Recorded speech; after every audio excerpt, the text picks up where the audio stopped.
Okay အားလုံးပဲမင်္ဂလာပါအခုကျွန်တော်ဒီခါလုပ်ပြပေးတော့မှာဒီမီတာတွေကနေပြီးတော့เนาะကျွန်တော်ရဲ့ဒီဖိုင်တွေကနေပြီးတော့ဒီ planner ဆက်ကနေမိတ်တူထုတ်တဲ့နည်းလေးလုပ်ပြပေးတော့မှာဖြစ်တယ်မိတ်ဆွေတို့လည်းကြိုးရှိအောင်ပါ Okay လားဒီမှာဆိုရင်ဒီပထမဦးဆုံးမဲ့ပဲခွဲသွားဆိုရင်ကျွန်တော်တို့ဒီပို့စာရထည့်မယ်ပေါ့နော်မိတ်တူထုံးပါဆိုတော့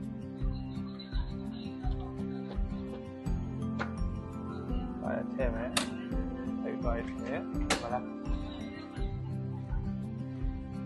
မှာဆိုရင်ကျွန်တော်တို့ဖိုင်ထဲကနေဓာတ်ရိုက်ထုတ်တဲ့နည်းလေးပြပြီးတော့ဖြစ်တယ်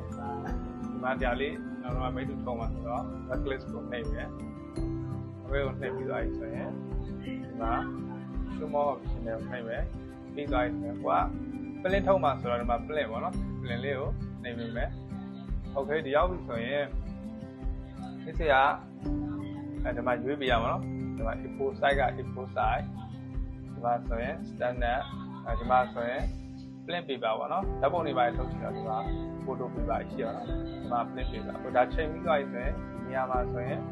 ဟိုကနေရွက်ထုတ်ချင်တာလေပေါ့နော်ဟိုမှာ20ရွက်အဲ့လိုမျိုးပေါ့နော်ဘယ်နဲ့ထုတ်ရလဲကျွန်တော်တရွက်ပဲစမ်းထုတ်ပြပါဆိုတော့ Okay ဒါပြရနဲ့ဒီမှာ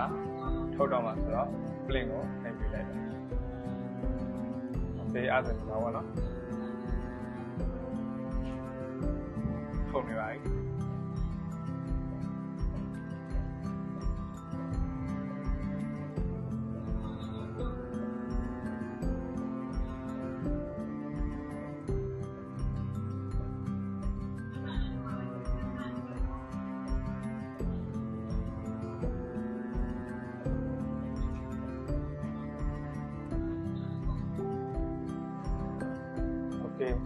ပြီးသွားရုံဖြစ်ပါတယ်။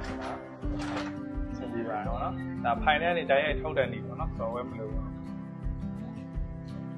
။ Okay ဗီဒီယိုလေးကတော့လောက်ပါပဲ။အဲ့တော့ကြိုးရှင်မယ်လို့ထင်ပါတယ်။